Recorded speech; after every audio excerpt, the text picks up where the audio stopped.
What is up, everybody? Thanks for joining us for Racing Dudes Live, our second Racing Dudes Tournament Challenge. And just like Dr. Tank, trying to stay out of last again this week. Mike Somich with me. Mike, how you doing, buddy? I was doing better last week. Although, actually, no, that's not true. I was doing about the same at this point last week, and then we hit the NOS button. So hopefully we can do that here to try and close it up. Been an alternate type of day, but it's just kind of it's horse racing. What can you do? It is horse racing. Yeah, that's as Dr. Tank says, it's horse racing. Listen, we've got the ninth race at Tampa. This is the last one of the tournaments coming up here, Mike. As you're going to the gate, the 4 Mystic Dreams was my pick in this spot. 9-2. I know I'm not going to get a price, but I knew that anyway. It was 7-2 on the morning line. This is one of the races where I thought I'd go a little chalkier here. Where are you at in this spot? I went with the 1, sitting at 6-1. I thought this set was a really it was a set of races where you had to take shots because there was possibilities for prices kind of all through it. I think the last at Aqueduct's a big price possibility. I was between 3 horses that were all over 10-1. The first at Tampa obviously was a big time possibility there as well. So there was this I thought was a unique enough sequence that you could get prices anywhere. I didn't want to have anyone that was kind of sub 5-1. Last week I was playing a lot of 5-2 shots, 3-1 shots. I felt like these 10 races were very different though, and you had to take some stabs. It's got a lot of you in the chat. This is awesome. I think most of the group here is in the chat, which is going pretty well. Shout out to Davey's second tournament. Definitely going better than last time. Yeah, Davey's name was at the top there for a bit. Still, was he sitting there? He's 20 cents out of 5th there. So, yeah, still doing well. As Dr. Tank says, though, Dr. Miranda rolling right now. Horrible ride by Bell Curve on Dairy Lane in the Limehouse Turf Sprint Stakes. The 6 horse. I watched that right before we went live, and man, if he presses go half a second earlier, like he's there, right? That was terrible. That was the most patient ride I've ever seen, to the point where it literally cost him the race. Like it was absolutely brutal. I didn't love I went a little nutty there. I took the 1 who was 30-1, Paulo Lobo, first time sprinting in the U.S.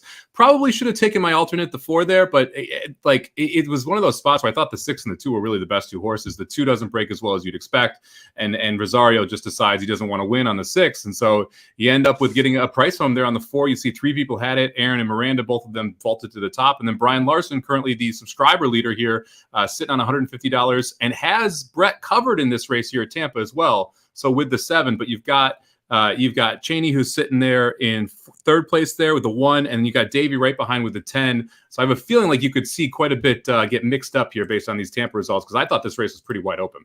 This one and then the finale at Aqueduct, I thought were 2 of the most wide open in terms of looking at the picks here. So it's exciting for us, because if you didn't see this the first time we did it, Mike and I will go through, and hopefully Jared, if he shows up, we go through this while it's happening live, and we talk about like handicapping angles and why we liked horses or things you could have gotten to from a tournament perspective, because we talk all the time about pick 4s or win bets, blah, blah, blah.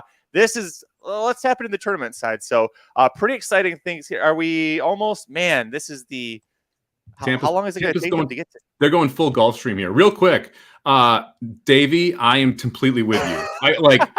I fell for this today because, and honestly, halfway through the race, I'm like, oh, I nailed this. There's no way he loses. He went 24 and change, 48 and change, didn't even have to try, wasn't even asked till the top of the stretch. And man, Concert Tour, not good. Just not good. Now, somehow in half a day, all of a sudden speed sucks at Keeneland again. And it was great yesterday. It was terrible the last weekend. So it's been tough to try and get a real gauge on the track. But man, that was a huge race. But I think it was Mystic Guide who beat him. But Concert Tour really laid a freaking egg there. Not Mystic Guide. That horse is returning to training. It was Mystic Night, Mystic Day, something. There's a couple of mystics happening here. I don't know. It was a Chad Brown, Peter Brandt favorite. All right, we're in the gate. They're off. And the two straight in the air. So if you bet the 2, not a good look for you there. Anybody have the 2? Nobody's got the 2. We're good. All right. Now the 7 is someone who I think the top two subscribers, both with the 7 here, and you want to be on the lead at Tampa. Tampa's turf course is nearly impossible to close any more than 2 lengths worth of ground. So I'm going to talk a closer in the winner's circle real quick as they go here. But generally, when I'm handicapping Tampa for these tournaments, I'm looking for what's a big price that's going to be close to the lead. That's why I had the 1. I think a lot of people had the 1 really in the first race there that we had from Tampa and Tampa 5. And then the 3 was the other one that I was looking at because he was close to the lead. The 3 ended up getting the job done there at a huge price. Got the 7 here up at a nice price, 7-1, but it's being stalked closely by the 8 and the 5. Does anyone have the 5 in the tournament? Let's check that real quick. No. Nope. No 5s either. That's a 29-1 shot sitting there. And the 10 is who Davies hoping to root home for here, sitting a nice spot in 4th there.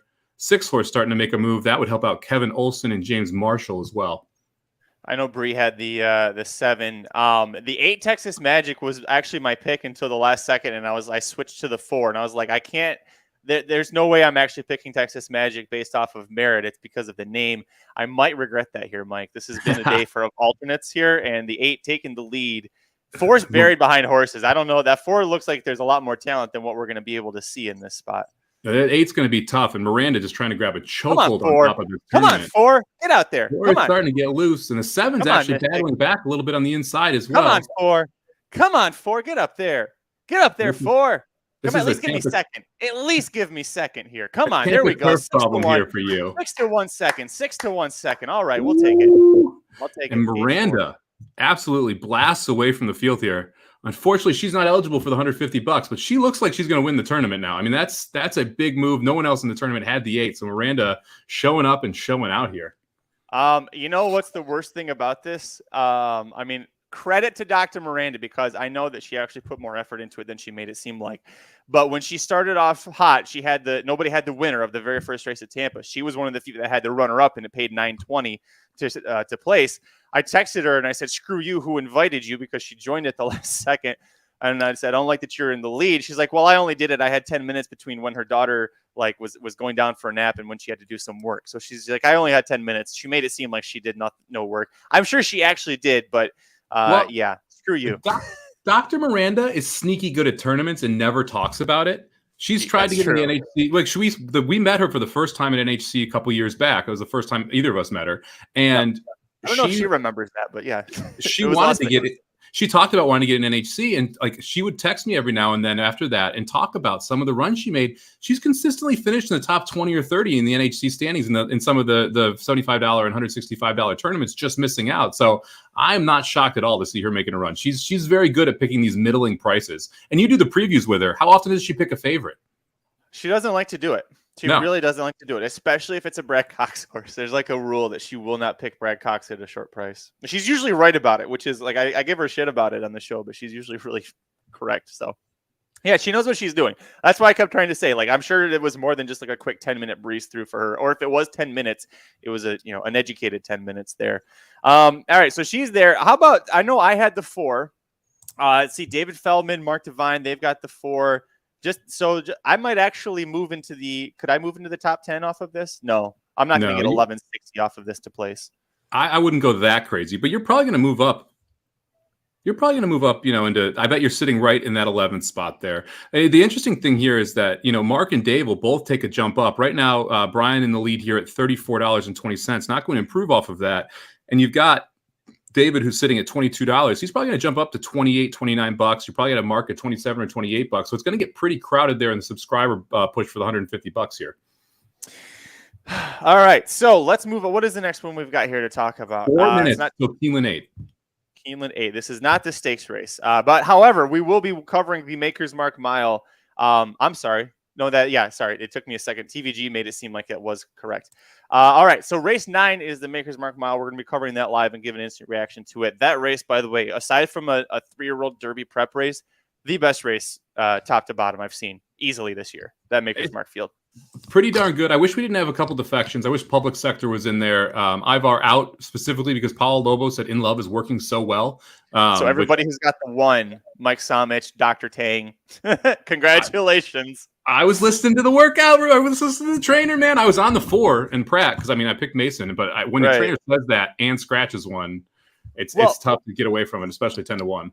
Not to get away from Keeneland, we have 2 minutes to post here, but for race 8. But in the preview that we did at racingnews.com for the Maker's Mark Mile, I think you had Mason. I think you mentioned In Love you said both of the Paulo Lobo horses were your 2 underneath plays.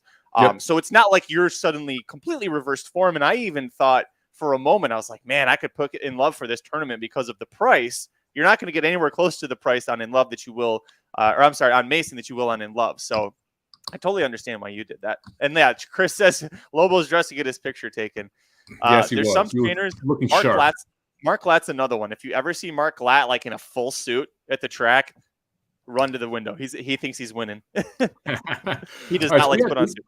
We got 2 minutes to Keeneland here. I think I am the only one with the 6. I actually really like the 6 here. For me, this is one of the underrated angles. I don't think people talk about enough. Look, Lacey Gaudette's a really good trainer, like very good trainer. She places horses extremely well. She doesn't ship out of the Laurel Pimlico circuit unless they're going to win. She sent 2 horses to Saratoga last year. One of them was misbranded and she got completely screwed because the horse ended up not getting entered. That horse ended up being a stakes horse. The other one won. So whenever she ships horses to meets like this and it looks like, oh, it's kind of a little weird, if you get a top jockey on board, the horse is going to run. So I like the 6 quite a bit here. Right now, sitting on the board at 12-1 for Lacey Gaudette and John Velasquez. And for all those reasons, that was my all pick. I almost went with the 6 on top here because it really seemed like an odd spot for the horse to show up. And I love that the horse did win the safely, or almost won the safely kept stakes going 7 furlongs at Laurel last fall. And you would think that it will take charge, and out of a quality road mare, like at 4 years old, she should be stronger, if not as strong as she was back then. So any kind of logical step forward you need to see from a buyer perspective, Mike, I think you absolutely could see it here. It's also nice too. It's not just that Lacey Gaudette at the last second, like threw the horse on the trailer and shipped down here for this. The horse has been here for a bit, does have a work over the track, which I like to see, which means also this isn't a stakes race. So like the horse was brought here with the intention of winning a well-spotted race. So I think the 6 is deadly. The 7 is where I went, and looking at this, a lot of other people did too. Wesley Ward, Tyler Gaffleon is the 5-2 favorite. It's coming off of a 9 1/4 length victory, going 6.5 furlongs at Gulfstream during the championship meet. The price, obviously, we knew was going to be short. A lot of us eating the chalk on this one here. Is this sensible chalk to you, Mike? If you're betting to win, yes. In a tournament, it's a tough swallow to me. Just because I think there's so many other directions you can go. And when you look at the leaderboard, it kind of fits that, right? I mean, you've got Brian, who's in the lead right now, and you've got Doc, or you got Chansey and Doc, who both all of the 11, sitting there at 9-2. I think it's a good option. Davey would jump up to the top with a win from the 13, who's sitting at 5-1. And you've got Mark Devine sitting on a 17-1 shot with the 12. I mean, so I think there were a lot of different directions you could go. So the 7, I think, may be a little bit short for this style of tournament, especially if you think big prices can come in other legs. However, it's a nice spot here for both David and Brett to be able to kind of take a nice step forward and get to the top of the leaderboard. We got Jared Welch joining us. Jared, first of all, thank you for giving Dr. Miranda the link to join at the last second. She is double second place. This is all your fault, is what I'm going to say. I text her because I've been editing some videos in the background, and I was watching some of the results, and I text her. I said, "You're not invited back." She's putting on a damn show, man. Good. Well, I mean, I gave her shit before the 8 won the last race. I was giving her shit before that, and that happened. I thought, man. Well, her 12 just broke at 19-1 from the gate. So if the 12 wins here, it's going to get ridiculous. Well, it's one of those, it kind of feels like so far for her, anyways. It's one of those days where whatever, like, you've been there every day. Anything you touch is gold. Can't do anything wrong. Tiz Splendid News absolutely bursts out of the gate here. Tiz Splendid News up about 3 lengths. Before they get to the end of the first quarter. So the 7 could be awfully tough here. Goes 22-4 through the opening quarter. 5 horse sitting right to the outside. No one in the tournament on the 5 here. And then you've got a group of the 8, the 9, the 12, and the 2 all right behind it. And you're hoping for a complete collapse here, Mike, because your 6 is last, which could happen. Johnny V's going to skim this rail and get her done. No, it's not where I thought this 6 would be. I thought the 6 was going to be a lot closer to the lead based on past performances. Jared, you picked the 7 with about half the group here as well as I did. We're feeling pretty good. Tyler Gaffleon still has 2 hands full of rain at the quarter pole there. But I think we have. This horse can't lose here, right? There's no way. Don't you say that. Well, because we got an over the rails clip that we can play. And Dr. Miranda's 12 is coming. At 20-1, here comes the 12.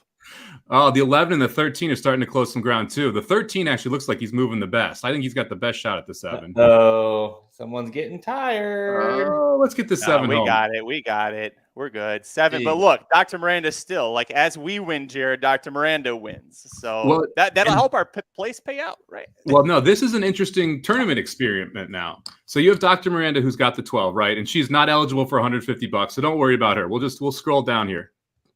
Let me get her out of here. Just to make it out of here. Just filter her out. Yeah. So, but here's the interesting part. You've got Brian, who's got the 11, but you've got Dave and Mark and Brett, or Dave and Mark who are sitting there. I'm sorry, Dave and Brett who are sitting there with a 7. They're going to jump up. but the price payout from Mark might actually be more than the win in the place payout from the 7. So you might see where the 12 actually vaults the 7 in the tournaments and gets up to the lead here. So that kind of the group between 3 and 5 here are going to flip around pretty interestingly, and we're going to see who's going to be in the lead going into the last 2. And I am going to be top 10, maybe. I'm just trying to do my part to, Magic rounded out the field last week or the last tournament. I'm trying to do my part here.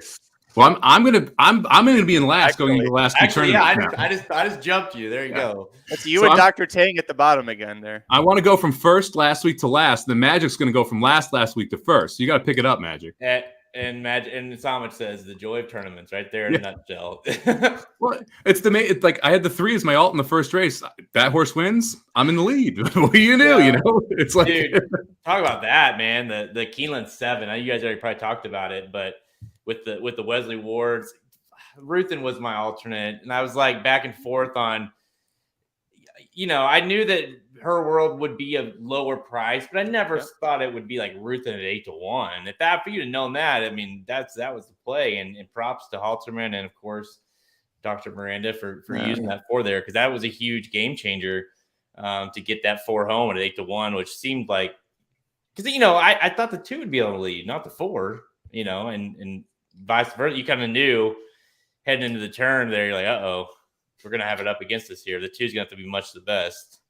Well, it's interesting watching Keeneland on the turf right now, because generally you want to be forwardly placed, especially in those turf sprints on the Keeneland turf. And right now, you want to be coming from off the pace. They're closing very, very quickly, and horses out front are just stopping. And that's kind of what we even saw in that turf sprint. I mean, I felt like, I don't know, Jared, if you watched the race or not, but Rosario waited a little too long to push the button there, or else he wins by maybe a half length. And that kind of the speed continues to fall apart in those turf races.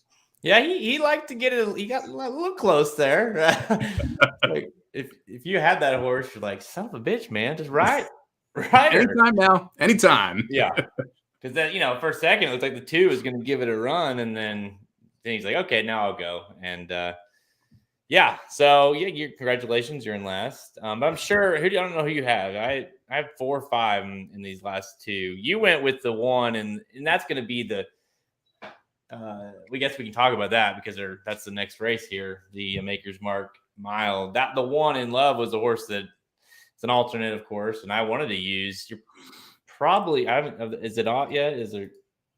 I think no, we're not official yet, so we don't have odds yet in the next race. It'll be interesting to see what In Love goes off at. Paulo Lobo, the trainer of both the 1 In Love and the 5 Ivar, goes on TVG this morning and goes, I scratched Ivar because In Love's training so well, and I don't want him to have to run against each other. Yeah. So that's probably not going to help the price. No, I thought that, and even before that, I thought the 10-1 was fairly high. Yeah.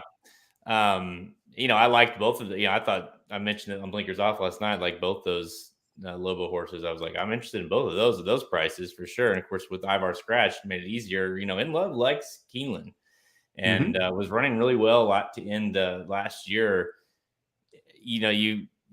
You gotta want if that damn 4 wasn't in the race, because that's the horse that's got me so peaked up as far as who is this, and it could be a really big weekend for Flavian and Chad and Magic. I know you texted the group earlier. You said if Flavian does well, I do well. So you like Mason too.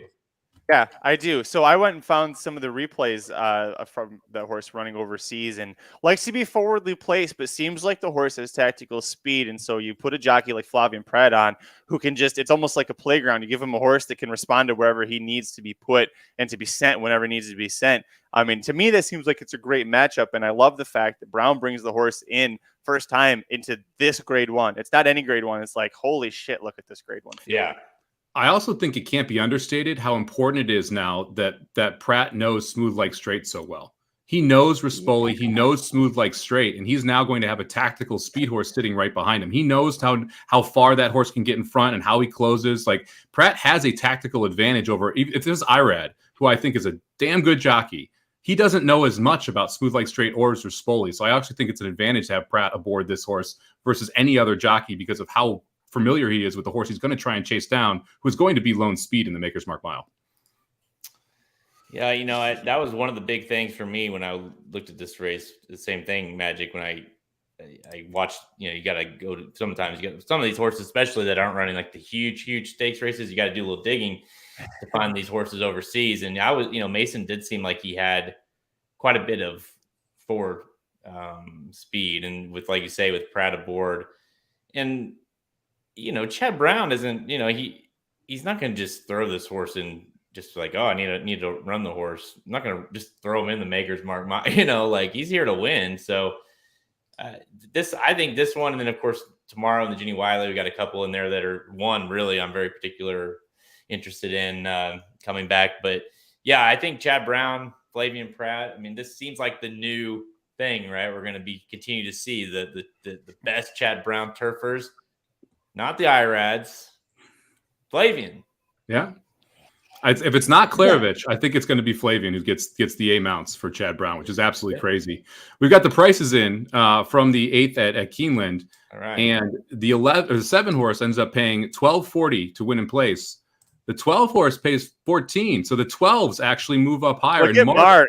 Mark moves into the lead. And this is one of those examples where playing 20-1 shots sometimes can make a huge edge over playing a 7-2 shot or 5-2 shot. Still get good payouts on the 5-2 shot. But that 20-1, the pace payout balloons up, and finishing second actually vaults Mark ahead of both David and Brett into that spot for the $150 in site credit.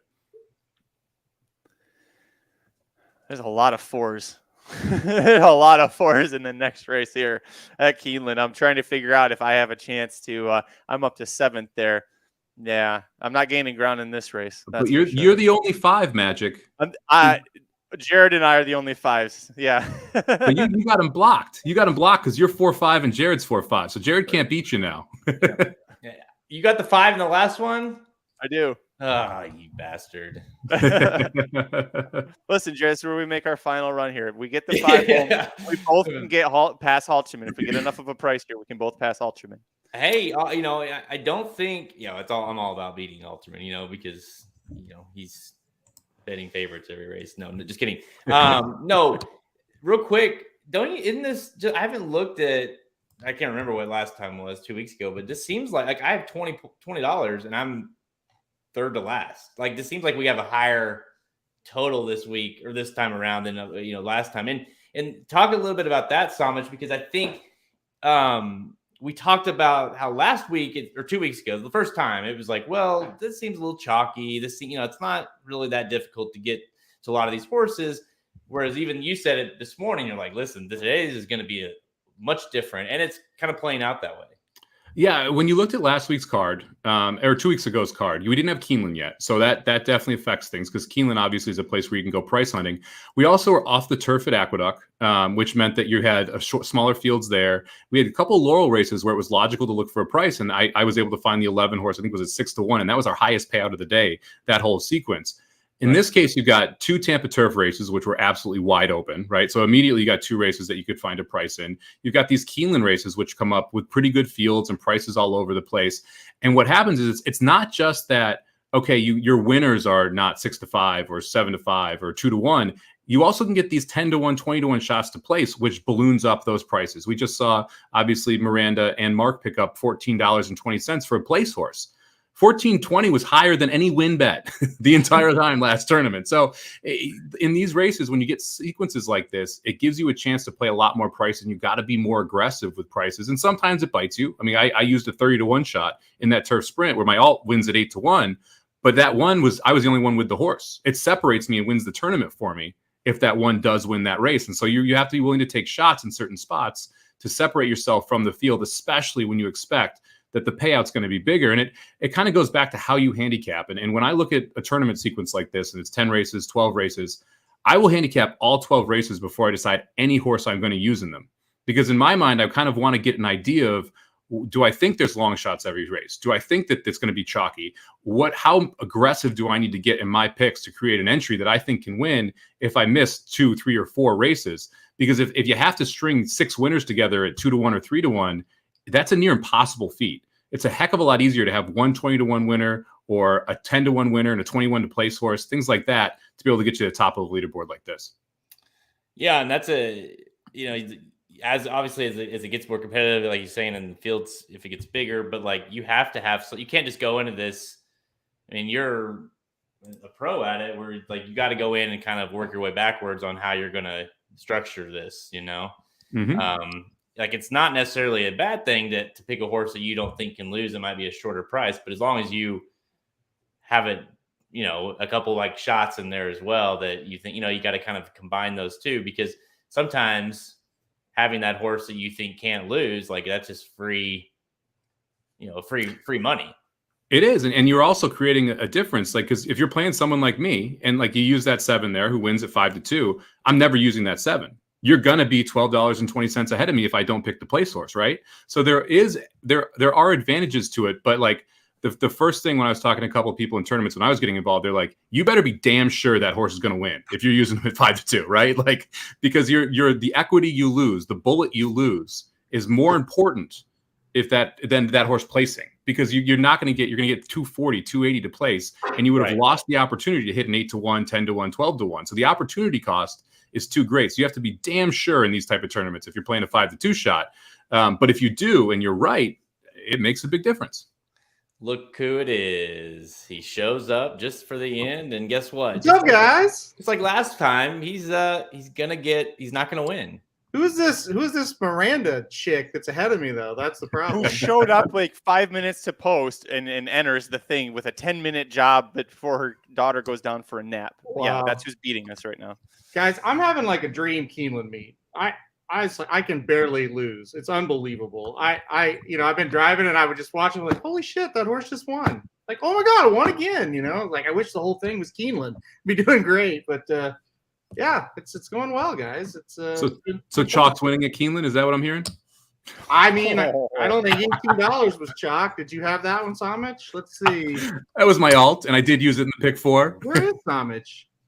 I'm right down. You gotta scroll down one more. I tell you what, that's a major flex talking shit and last. I mean, my goodness. Yeah, who do you think you are, me? someone in this room has won one of these before. Well, that's true. Yeah, well, I don't think it's going to happen today because Miranda has $94. So she's got to quit. Like, oh man, I don't even know. I don't think horses quit that. Like, she's got to quit like concert tour here. I don't think is it mathematically possible to catch her is the thing. I don't know. I've got a 20-1 shot in the last. So if I go winner, I can get her. Okay. All right. Well, we'll root for you. That would be the upset of the year so far. If Somich goes last to first to upset the 94-40. Yeah, I don't know if have you seen, click on her name, whoever's got the screen there, and show Halterman. I don't know if you saw, like, look at Miranda's run there. Those last 3 races. Wow. Yeah. Well, she had a 14-20 place. Okay. That's funny because I've been like driving and watching. I did not know the 12 even got second in that last race. That's unbelievable. 12 almost won. Yeah. 12 was like, that would have been the ultimate if she wins that one. But no, yeah, she went on a tear there. Well, especially at the top of the stretch, Jared and I have, and half the group has a 7, and Jared goes, "This horse can't lose." Yeah, and then Somich goes, "I don't know," and here comes the 12, and we're like, "God damn, Miranda's horse at 20-1 is going to beat the favored Wesley Ward horse at Keeneland." Like, I thought that Wesley Ward horse would be really tough coming off that huge victory at Gulfstream. In this field, it didn't look great, and obviously, maybe it wasn't all that great if the 12 gets second in that spot. But the 7 still needs 6.5, is what we found out. Yeah, maybe. Well, 7. Yeah, you could be right about that. Man, how about the Wesley Ward horse? That was a Johnny V on the Wesley Ward horse angle for me there in the 7th, or sorry, the 7th at Keeneland. And man, it just if you paid attention last summer at Belmont is when it started. It's like clockwork, man. Johnny V's on his best horse every race. Well, let's also not forget that Russian was the favorite over at Ascot after romping at Keeneland too. So Russian, and we haven't seen this horse since Ascot last year, and so this monster layoff, and obviously all the buzz around the 2. I get why the 2 took so much money, but I agree with you. I mean, we had it in the pick 4 at least, so that was not terrible, but it was one of those spots where it felt like that horse was definitely someone you wanted to use. And when Jared mentioned it, if this was a live tournament, and you're sitting there and you see Russian at 8-1, it's a lot easier decision. Not locking it in as a pick and pray before, it makes it a lot more difficult of whether or not you want to use that horse because you're not sure what the price is going to go off at. Yeah, no, for sure. Yeah, I mean, I could, in Halterman, I'm sure you were too. Like, you knew that the 4 would be a better price than the 2, but to say 8-1, that's nuts. I honestly thought it was a horrific morning line, and not to say that maybe the 4 would be favored, but I thought it would be very close between those two. I agree with you. The hype on the 2, Jared, and Somich, you mentioned too. I thought he'd be the favorite, but I thought the 4 would be the second choice. Obviously it was not. So, yeah, pretty crazy. Did you watch that one, Aaron? Did you see the 6 and Joel's waiting too long?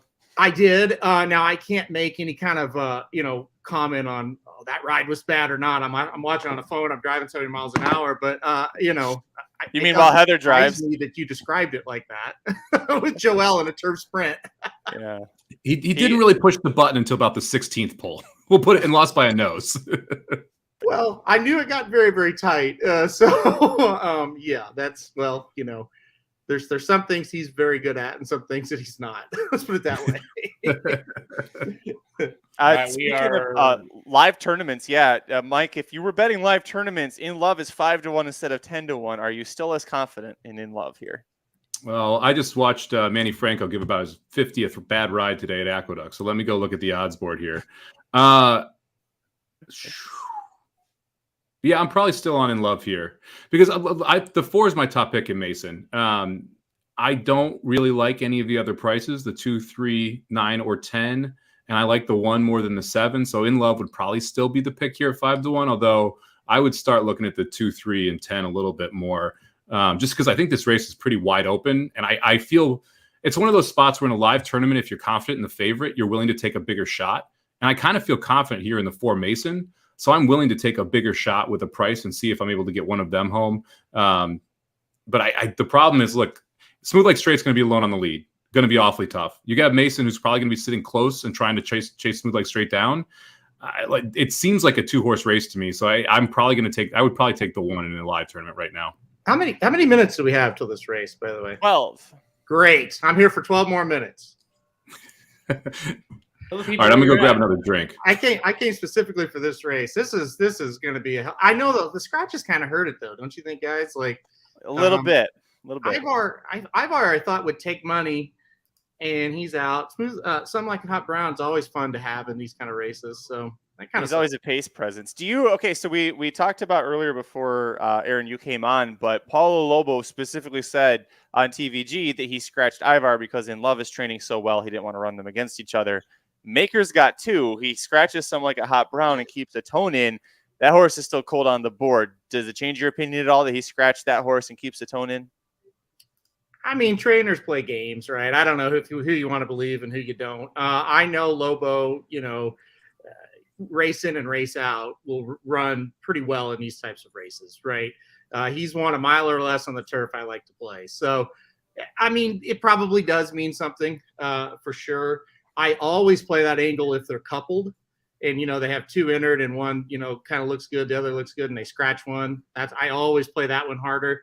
Uncoupled, I don't know. I think there's probably something to that.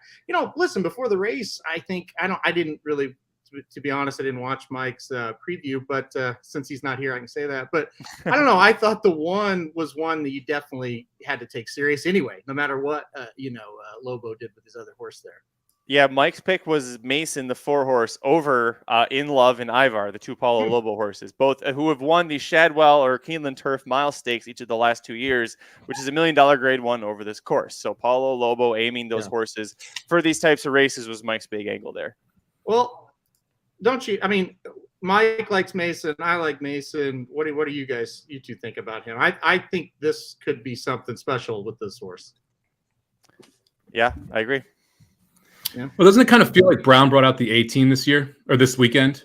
And he's like, look, I'm gonna release Josh Asara tomorrow, who I think is like he's talking about winning the Eclipse Award, and we haven't seen her as a 4-year-old yet. And then we've got Mason who shows up in this spot, which seems like way over your head for first time out in America. It's like this is an aggressive placement for this horse. And so it feels like he's like, all right, screw it. Like I'm sick of running at Gulfstream. I'm sick of running at Tampa. We're bringing out the big dogs and just let them roll this weekend.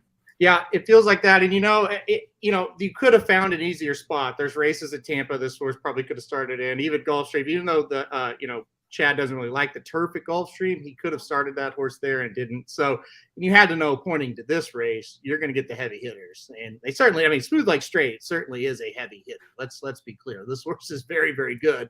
And Mason's going to have to be damn good to win. But think about it like this. Space Blues, the last time we saw Smooth Like Straight, Space Blues really impressed us, but he only beat Smooth Like Straight by a half. So if Mason can beat this horse, this is a really, really good horse. Smooth Like Straight is a horse. Like I love him in California, and especially when he goes away. He's the rare California turf horse that can leave California and still put up a good effort. He's always going to give you like his best. Like you can almost always count on him to hit the exact or definitely in your trifecta. But because of that, tournament wise, Mike, we can't really play him here. So he's 3-1. Mason, the 5-2 favorite there. Let's talk about the 6-horse. The 2-horse Cheryl Spite, who was 50-1 on the morning line, is now 11-1. A ton of steam here. Mike, are you surprised by that? Yes and no. I think 11-1 is a little aggressive. I think 51 was way too aggressive. Like 51 was way too high. 11-1 seems way too low. And like, you got to give a little slack to the morning line guy, because what was 50 probably should have been 25, and you have 2 scratches, including 3 scratches, including Ivar, who was 6-1. You have a Chad Brown who came off here, so the scratches did definitely affect the off odds here. Although 50-1 was never going to happen anyway. I mean, this horse just won a grade 3 over the turf and is an improving horse. I don't know how in the world you thought this horse was going off 50-1. I think probably somewhere in the 20 to 25-1 area was fair odds on Cheryl Spite. I'm surprised that she's taking that you're seeing so much money here, specifically because of the lack of pace. I mean, the removing Some Like a Hot Brown out of this race really changes things up. I mean, Smooth Like Straight should be alone on the lead now. Speed's been awful over this turf course going 2 turns, but you're going to see a lone leader in Smooth Like Straight, and that makes it a lot harder for anyone trying to come up from off the pace. It will be interesting. We don't really know what Mason is going to do in America, right? So it's always a test first time out in North America. To see what they'll do. 7 minutes to post. Jared, we've kind of been ignoring you. Didn't mean to. If you were playing a live money perspective here, or looking at the live odds, what would you want to do here? I'm kind of with Somich. I'm probably still in love at 5-1. I think that still seems playable. Just because I think this horse is really good at Keeneland. He is very good at Keeneland. In the fact that he scratched out that other one. I need help with I'm needing to stay away from a tone. Like him and I just have this weird love-hate relationship. And I'm very proud of myself for not using him in the tournament. Well, we'll see. I used my pick in the Pegasus World Cup, and it's one of those performances where you're not really disappointed in it, because he kind of felt like he gave you the run. He just wasn't quite good enough, and he obviously gets some class relief here, but not a lot. And it is telling. I thought it was impressive that Maker puts him in here. He's cutting back. Maybe that helps a little bit, but someone help me with the tone. I mean, is anybody else just like thinking about playing this horse at 11-1? It's a good price. That would be the other horse I'd be looking at in a live tournament. Like the more I dive into it, I know. I'm kind of would be in between in love at 5-1 and a tone at 11-1. And I think if you're playing, I'm looking at this race, and I'm thinking the superfecta might not be a bad play. And I'm staring at playing, either 4 over 6-1 over 6-1-3 or 6 over 4-1 over 4-1-3. A tone is definitely that horse that I want in the 3rd or 4th spots in the superfectas. And someone would look, if you see any improvement here from a tone, and this is Maker, 3 Diamonds, and Gaffleon at Keeneland, like this is what they get up for. He could surprise in this spot. Yeah, and this distance, cutting back to a mile, he's 3 wins and 4 starts, running at a mile distance, and never ran at Keeneland, but yeah, I mean 2 back-to-back graded stakes races, a grade 2, grade 1 at the Pegasus there, and second in a good 4th. I mean, it's not completely, would not be completely shocking to see, he will need some pace. He'll get that. So that's the fear. If there's a lone lead out there, can he do enough to run down? The reason I didn't ultimately pick the 3 is it just kind of feels like, okay, well, the 3 is going to have to outrun the 1. The 3 is going to have to outrun the 4. So it kind of gets, I'm afraid we might see another. And this is why him and I have such a weird on and off again relationship. It's like he's going to run a pretty good race, and you're going to be like, 3rd, pretty good. And then I'll play him next time again.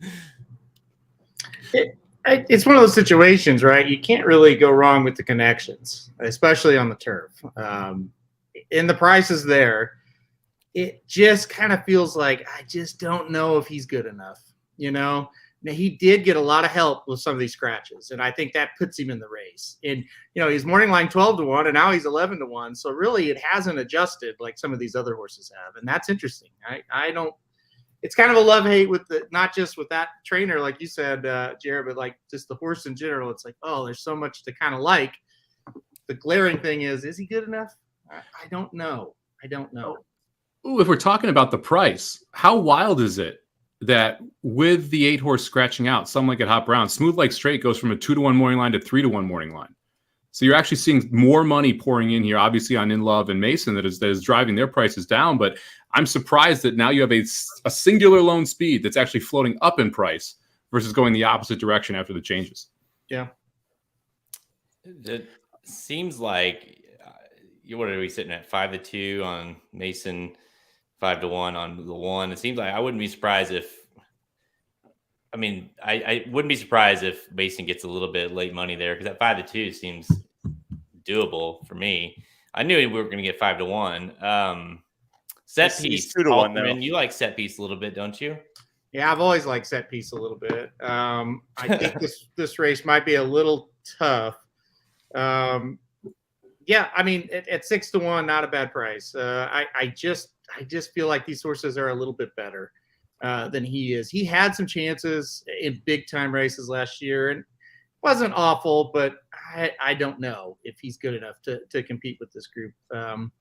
It really, what this really all comes down to, horses like Atone, horses like Set Piece that we're talking about, we have a lot of faith in Mason, the horse that's never ran over here. So if he doesn't run very well, all of a sudden the floodgates kind of open for horses like this. So that's the key. If you think Mason may not run that well, then all of a sudden those horses become a lot more interesting.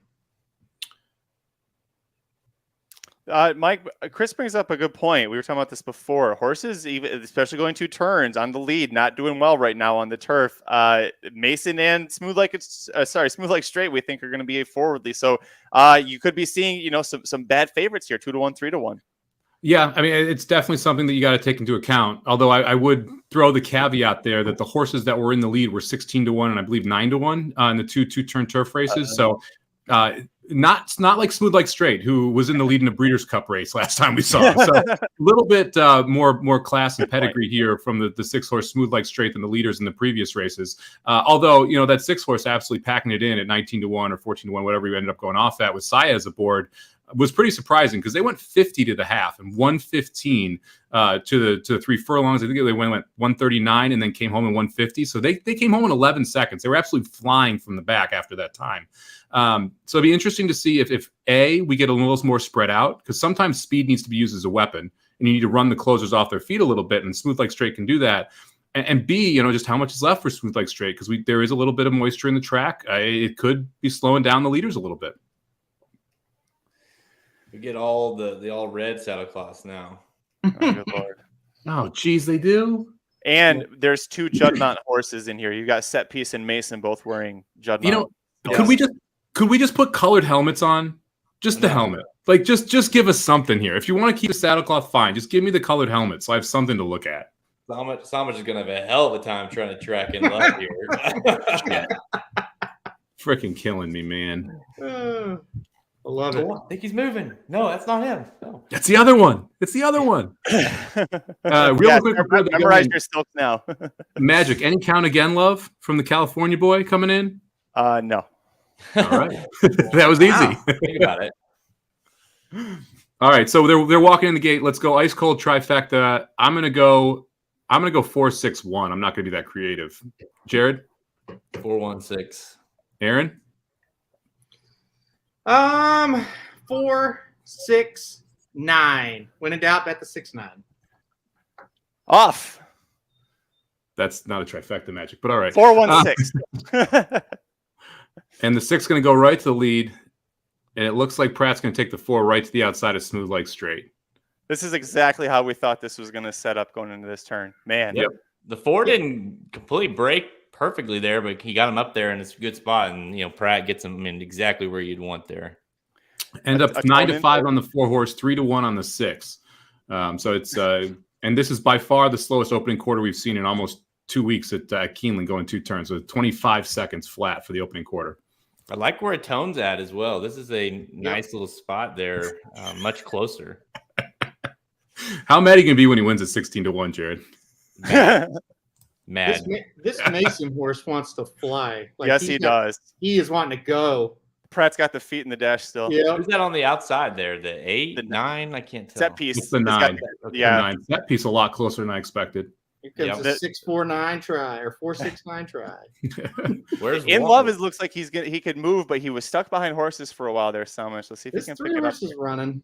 Yeah, I mean, he's going to try and go right outside of the 3. He'll have room into the lane, but he might be a little too far back. Mason.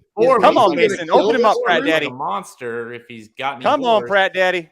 I mean, the 4 is getting home. Pratt, he needs to get him going. There he Daddy. goes. Finish it off, Pratt. Pratt Daddy. 4-6-1, baby. Ice cold. Get that one through on the rail. Oh, who's coming? Uh-oh. The 2. Uh-oh. Get to the wire. 4 will get there. Get to the wire, you dummy. Oh, that got close. Never in doubt. It's the 4. 50-1 morning line. Cheryl Spike trying to get things interesting here. Right at the wire. Goes off at 9-1, by the way. No, that's I'm not positive the 4-1. I don't know either. All right, we're going full screen here. I'm usually pretty good about calling those, and I don't know that. That looked wicked to me. Oh my! They flew home again. Sub 12, and that 2 horses closing. That's absolutely crazy. 4, 4, 4. Ooh, I think he got it. 4 got I think there. the 4 got it. Yeah, I've been saying the whole time 4 got it. Is nobody listening to me? Yeah, we don't listen to you, you're an Magic. idiot. Oh no, the 2 did. No. That angle has a 2. The Oh 2 my definitely got God. the bob. I mean, we're gonna have to wait for the actual photo there. The full screen looks like the 4. The 2 definitely got the bob at the wire, though. Oh. If the 4 won, Oh my goodness. Now they came home in sub 12 seconds. The 2 made up 5 lengths on the 4 there. I mean, it is amazing how closers are flying in these last quarters right now. They went 22.5 in the final quarter there. And the 2 made up ground. That's nuts. The 2 went sub 22 to close 5 lengths. Nobody in our tournament used the 2. Just wild since that horse was 50-1 too. Oh, I got a lot of angry texts. Well, I know that's the problem. I was like, okay, who's the camera got? Camera's got both of them. They did that on purpose. yeah. Asshole.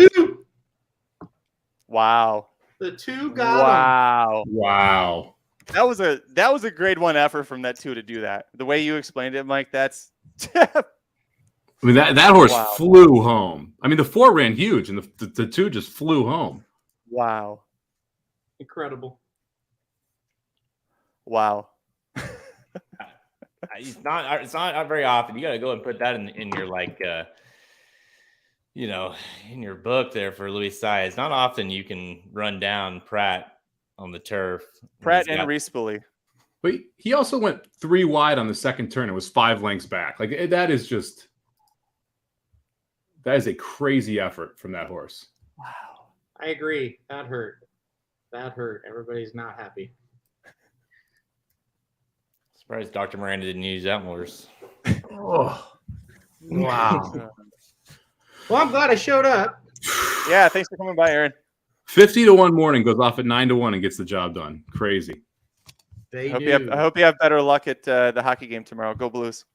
Actually, we're staying right across the street from a casino, so I think I'm going to go over there, actually. So. Where are you right now? I'm in St. Charles. and Oh, we're you're going in to St. hockey Louis. game Okay. tomorrow. In St. Yeah, Louis. nice. Yeah. They got a good poker room at the boat there. At Maristar? Yeah, they got a good. You can play a solid 5-10 pot limit Omaha game there on Saturday weekends.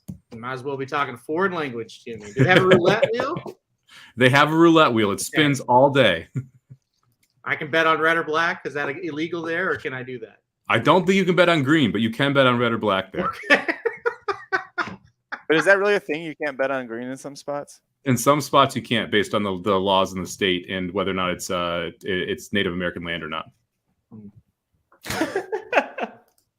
Okay. Sometimes you have to play craps with a deck of cards too. Just go to California for that. That's true. Oh, Yeah. man. I can't throw dice out here. I don't understand that one. How are we feeling? Boy, this feels like a hangover after that. I'm glad I started drinking an hour and a half ago. That made me. By the way, what are we drinking? It's Maker's Mark Mild Day. I didn't have any, so I've got Willet bourbon I'm instead. gonna have to start drinking now. Well, I've got White Claws. It was all that was in the house. I've been driving for 3.5 hours, so I've only had like 5 or 6.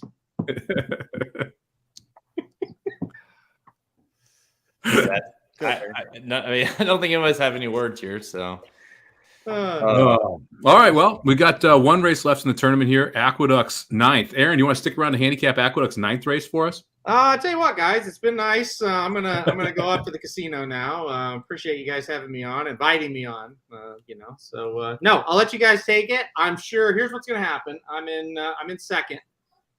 3 places pay, and there is no way I will finish top 3. I promise you. So don't pick the 6. He will definitely lose. That's my advice. So I'll talk to y'all later. Have fun. Bye, Aaron. Hi, Aaron. Play Gloria. Okay. I don't know. Is that thing? I don't. Not anymore, but it was anymore. Good. It was topical. Topical. I still can't believe that that horse got up. He got up. Unbelievable. So what do you do with that horse next time out? Do you have any interest? Because that horse is 4-1, 5-1 next time we see it. Because unless you're back at Woodbine, then maybe you can, because that's a Woodbine horse. But 3 straight wins for that horse. Tampa.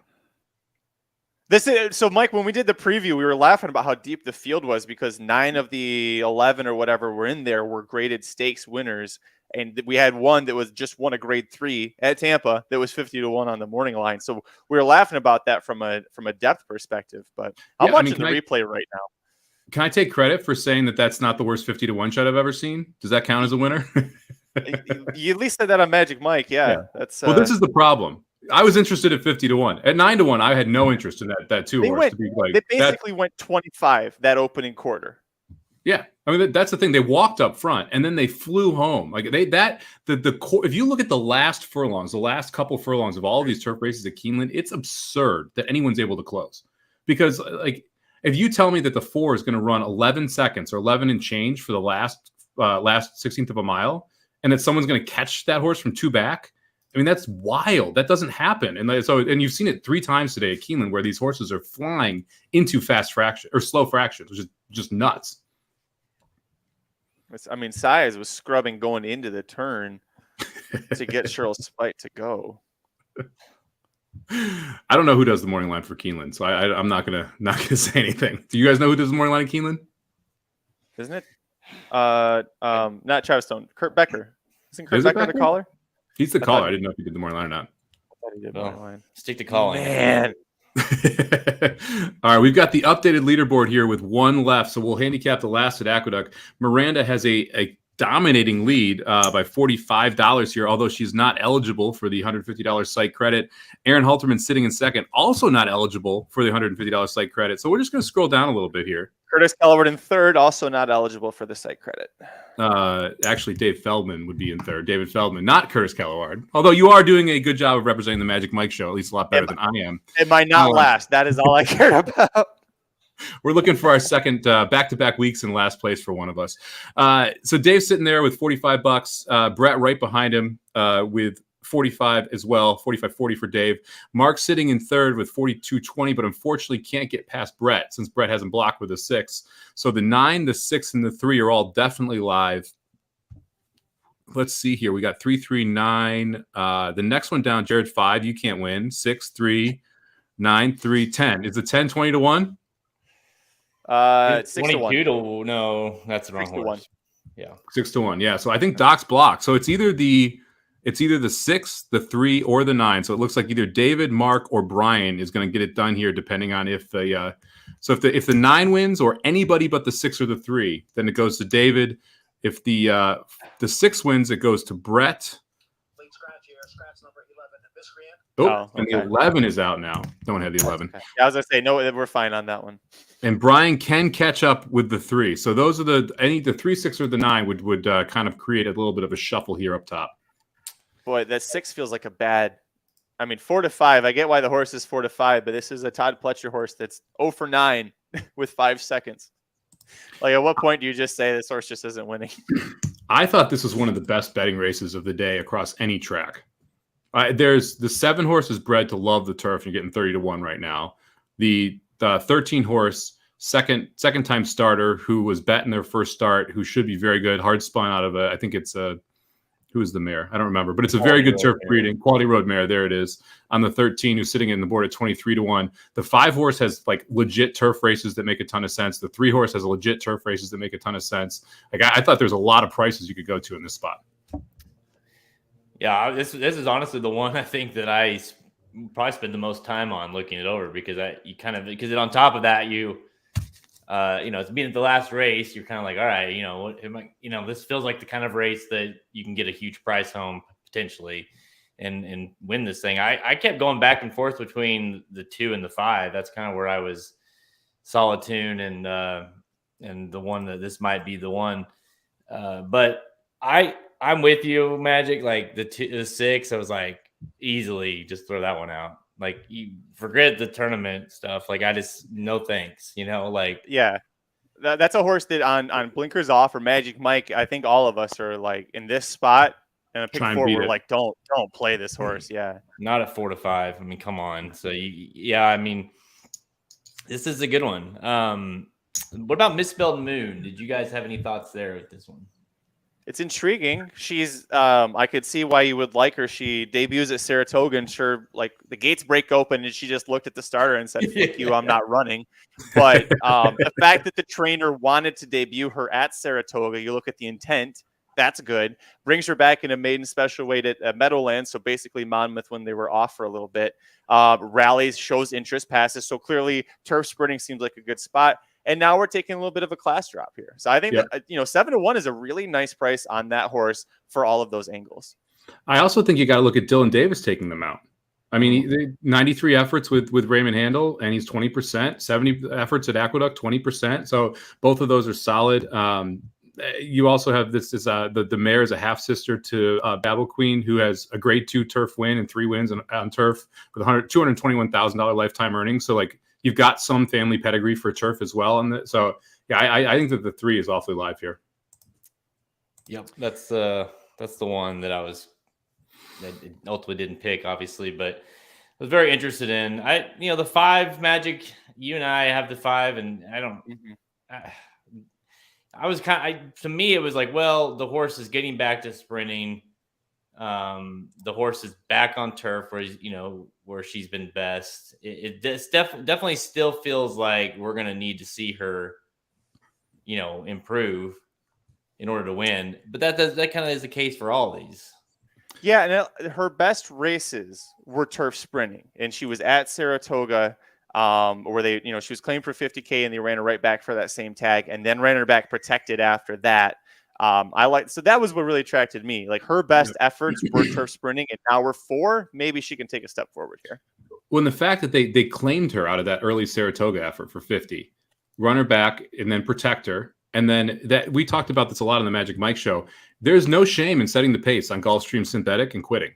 That happens pretty much every time you go 2 turns. So the fact that horse set the pace and that they protected the horse first time out and try to get the horse on turf, tried to then set the pace, quit on synthetic, which everyone does anyway. Like, to me, there's a lot of reasons to like the 5 as well. It's one of those reasons why I think this is just such a great betting race. When you have a favorite who is vulnerable, it's 4 to 5, and you've got all of these different options and angles that you can go to and try and play.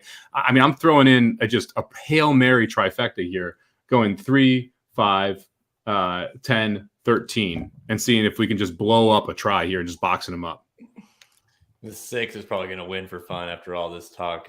So play a saver super 6 over 3, 5, 10, 13, right? I mean, come on. There's always a little bit more you could bet.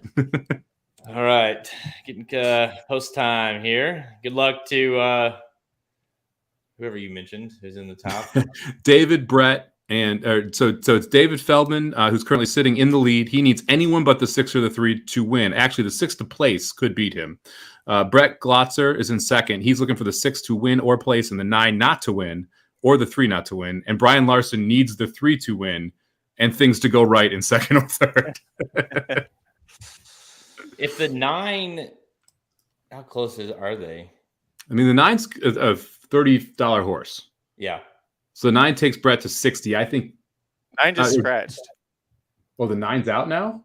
Yeah, Gale Horse Wind is a late scratch. Uh-oh. All right, so David's horse is out. So David's So- got the 6. Congratulations. Or no, he gets the No. alt, doesn't he? He goes alt to the 5, which Got the doesn't 5. affect the people behind him. Oh, I Welcome to heard- the 5 teams. There's 3 of us. Now, Team Magic, fives. you can only get second, you bastard. Well, let's not forget there's 2 people above this whole leaderboard right now. We're just not going to show them. We're not counting them. No reason to count that. Miranda's not eligible. We said this is no. She's not allowed. Man, I can't tip of the cat to Dr. Miranda. She just I asked her, destroyed us today. I said, please tell me you at least, because, we play the same feature as, it's all over the site. I said, please tell me you played these picks in other places. She's like, no. Well, the ironic part is I bet she wouldn't be winning because she didn't have the 3 at Tampa. She's putting up a ridiculous score considering she didn't have the cap horse in the first race of it. Like, that's the thing. Like, so because her upside could be up to 150 if she had that cap horse, which would mean she's blowing everyone away across the site. But without the cap horse, 91 is probably not top 5. I could check another leaderboard. Here we go. Let's look at. Here we go. Oop. No, it's feeder. Here's the 15K. Oh, never mind. So the people with the 3 would be sitting at $97 and $93. So she'd be sitting there at second. So yeah, she would be sitting in second right now with $3,800, $9,500 to the winner. Oh. Make sure you show that to her. Who did Yeah, she so have in the last one here? 3 and the 10 are covered in that tournament. She's sitting on the 2. So if the 2 wins, she would win $10,000 if she'd entered that tournament. I think we should hope the 2 doesn't win. For her sake, I hope the 2 doesn't win. And just so everyone understands how hard it is to qualify for NHC, in the NHC tournament, it's not even a top 10 score right now. Like that's how tough it is with those 500 tournaments or so. Because you just have to throw for all bombs, right? You can't, like you talked earlier about opportunity lost with if you use a 7-2, you can. They're all doing like 10-1, 12-1, maybe 20-1s, but nobody's going short. Chris is letting us know the BC seat and the grade 1 gamble are currently in the 130s or so. So you had to have the 3 in the first leg, and you had to crush the rest of this, which is why when I know that you guys both specifically asked me, hey, when you look at this, it's why I had that 30-1 one horse. It's why I have a 25-1 shot here in the last leg. Like, you need to have bombs to be able to try and compete in those type of tournaments, or else you're just going to leave yourself behind the 8 ball. You have to literally win 8 of the races to be able to compete with those people playing those huge prices if they get 1 or 2 home. And, not to mention when you're playing in those kind of tournaments like the BCBC or NHC qualify, these big, these people you're playing against, it's no offense to who's in our, in our tournament today, but it's like they all have the really good strategies as well. So you got to out-strategize the strategy. All right. About loaded in. They can't get our 5 to go in, Jared. It's always a good sign. So ready to run. Maiden claimers. Is the 5 the one who refused to break? No, that was the 3. Right? Correct. Yeah. Yeah. All right. So we've got our eyes on the 3, 5, and 9 for the Racing Dudes tournament here, depending on who wins there. That's going to determine our winner. Miranda looks like she's got this locked up with the 2. I don't think that anyone can get past her, that $40 mark. No. Actually, Dave would have a shot at her. Dave, oh no, the 9 scratched. Oh, we got to check what's the alt here. Oh, he altered to the favorite. Okay, so that's not going to make the move either. And James altered to the 2. That's not going to be enough either. I just realized that the horse that refused to break is my Classic Empire, who was a notorious asshole. Remember when he threw Irad Ortiz Jr.? He was running out of the gate, and he just decided just 50 yards in, he literally just stopped and turned, and Irad just didn't. Stopped, turned, and Irad just kept going in the air for about 20 feet, and we're off. Oh boy, if you had the 1, I'm sorry. The 3 broke like an absolute shot. The 5 is up early, close to the lead, as well as the 10 there. The 6 horse, your favorite, sitting about 5th on the rail. There's that 3. Yeah, get bet down at 9-2 as well. So not the price you'd expect on that 3 horse. No, secret was out. We just Class A win 21 4 5 6. Oh, he did. Oh yeah, this horse is gonna. Who is moving? Yeah. Look at the That's six. the 6. That's the 4 to 5 favorite. That's your winner. Yeah, it's gonna be tough. All right, we found the right level for the 6, guys. No shit, right? But now this 5 horse matters in the tournament here because we've got the leader with the 5 and the second place horse with the 6, and the place money matters here for the 5. Come on, 5. Come on, 5. Come on, 5. Come on, get up there. Come on, the winner. Come on, 5. Get down this 6. Come on, beat down this mule. Come on, 5. Stretch. Come on, Stretch. there, beat this kid. Yes, we got it. He's got him. Bam. Woo! Magic. Good job, Jared. We got it. We did it. So glad I got 9-1 home there and didn't win shit. Well, it's interesting. David Feldman here gets his alt into it and gets the 5 to get the W for the tournament. Yeah. Wait, did that knock somebody else out? I shouldn't celebrate so much. Well, Brett had the 6 there. Oh, she was right there. Sorry, Bree. And so it was depending on who got the 5 or the 6 there, but it looks like it's going to go to David Feldman there for the $150 site credit. And that was an exciting last race in the tournament on. Oh, man. I love that it came down to the last race. They were separated by 40 cents going into that. Yep. Wow. Oh, man. That's awesome. And that 5 horse again, that was one that made a ton of sense there. Coming back from Gulfstream, setting the pace there, was claimed in Saratoga, then ran back protected. Like there's a bunch of ways to get to that horse at a decent price. That's going to put – so, yeah, he's definitely second, right? He gets second place money for it. One of the things I love about tournaments, I don't know, you guys comment on this as well. I got a lot better at finding long shots when I started playing more and more tournaments as well, because you have to hunt for them. And so you start looking through here and you're like, okay, how can I make a case for some of these horses? Which I think makes you much better at playing pick 4s and pick 5s too, because you're not just like, oh, open and shut, I'm going to use the favorite here. Oh yeah. I mean, I became dramatically better at landing on long shots because like you say, like you cut out half the field like that right from the start because you're like, I'm not even looking at those. So now you start focusing on, because it's easy when you're just trying to pick a winner. It's easy to kind of glaze over the bombs, right? Because you're just like, but when you're looking at bombs and you're focusing on that, you start having to dive into the imperfections and figure out, like on this 5 here, what is it about this 5 that makes this horse interesting? And whereas normally you just be like, yeah, whatever. So yeah, you have to, it does make you a lot better. And by the way, what race can the 6 win at this point? I'm not interested in betting that horse back at any level now. That was your chance, man. That was it. I think what you do is you wait for her to drop one more level, you claim her, and then you retire her because at that point with that breeding, she's more valuable as a broodmare. She's not going to win you a race.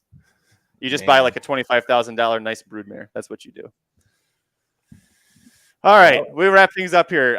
Bravo to Dr. Miranda. Yeah, whatever. We're going to keep hearing about this one. Congrats, David Feldman. Bree, I'm really sorry. You had a hell of a run there. Didn't get the job done, but no shame. Listen, if it's not for Dr. Miranda, if Jared hadn't invited Dr. Miranda and sent her the link, you get third place here, and you get third place money. So really, blame Jared. It's all Jared's fault. To be fair, I didn't invite her. She texted me. And I was like, I could have ignored it, but I forgot to invite her on the first one. And I felt bad. And so I was like, oh yeah, here you go. If I would have next time, I told her though, I mean, this is a one and done for her. So congrats. I think she's okay with that. She can take the money and run. No, we got to make her come back now. We can't let her keep doing this. That's the thing. Mike never lets anybody walk away with his money. He'll keep you here at the table until it's back in his pocket. Well, I lost Magic's money this week. I'll figure out who money I lose in 2 weeks. Look at this. Look, we got 5 at the top. 5 paid $20 to win, Jared. Come on. Look at this. Dr. Miranda, Magic even in there. Oh, look who's third. Look who got third. Third place money. We needed you in the top 5. We could have cleared the whole table. Oh, no. Somich, where are you? I'm down there somewhere. I don't know. So on Monday on the Magic and Dave show, oh my God, are you kidding? You can't write this shit. We flip-flopped, man. We flip-flopped. Got to figure this out. right. What is this? 29th, April 29th. We'll be back at it again. 2 weeks. 2 weeks, which of course is the week before the Kentucky Derby. Yeah, there's something big happening the next week. Yeah, something big. So yeah, great time to be a subscriber. You get invited to all these tournaments, like get to hang out with us and play in these. It's fun. Win some cash, all the good stuff, and then also you get all these wagering guides included for free with them, and of course the Kentucky Derby wagering guide coming up. We've already kind of began the framework for that, and that'll be available soon for pre-sale. So it's a pretty good time to be a subscriber, and hopefully we can play next time, and Somich can redeem himself. I'm gonna give you shit about it just because you won the last one. So that's totally fine since you're down $20 and I'm up $130. Yeah, hey, Davey, subscribe to- I'm heading. The next one's mine. I got it. Everybody be like Davey. Thank you for everybody subscribing and getting involved in these. We're going to run them back in 2 weeks, so make sure you check out your dashboard and sign up for the next one. It'll be up there probably by the end of this week, and then we'll have a live show every Friday that we're doing this, so we have some fun on Friday afternoons as well. Yep. Tune in then, and then let's see. We've got Magic Mike show on Monday and Dudes About Sports on Monday, and RacingDudes.com for all the picks this weekend. Thanks for joining us. We'll see you next time, everybody. This has been a presentation of RacingDudes.com, your destination for all things horse racing and sports betting. Whether you want free winners, expert insider picks, up-to-the-minute trackside weather reports, or podcasts and videos for bettors of all skill levels. Never make another wager without visiting the Racing Dudes. First,